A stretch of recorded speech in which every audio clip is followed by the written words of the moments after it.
Halloween 1999. 217 passengers board Egypt Air Flight 990, setting out from Los Angeles and stopping in New York City before reaching the final destination in Cairo, Egypt. After the plane took off from New York's John F. Kennedy International Airport, it quickly crashed into the Atlantic Ocean nearly 60 miles from Massachusetts. Everyone on board was killed instantly. Because the plane went down in international waters and because the airline belonged to Egypt, it was their government that investigated the crash.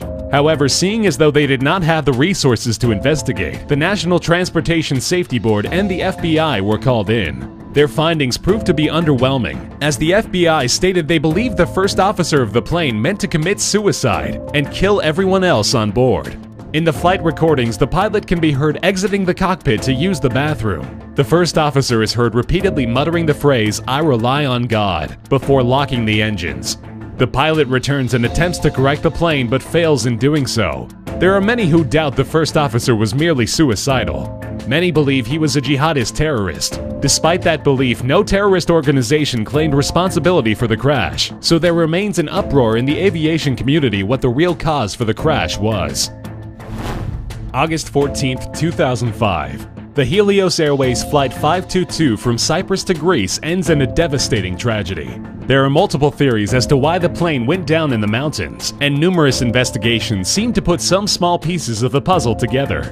But the chain of events that took place either show a conspiracy to incapacitate everyone on board before the crash, or an extreme case of negligence to the plane's passengers. Investigations show that before takeoff, mistakes were made in checking the pressure of the cabin. Even after the plane took off, multiple warnings were given to the pilots that the cabin was not pressurized adequately for the passengers, but all warnings were ignored. Finally, after climbing to an altitude of nearly 20,000 feet, all the passengers on board fell unconscious. Soon the pilots drifted into unconsciousness as well, and the plane was set to autopilot. After multiple attempts to get the crew to respond, ground control set up 2 jets to fly alongside the plane and investigate. There they noted that everyone on board was unconscious, and the pilots were slumped over at the controls.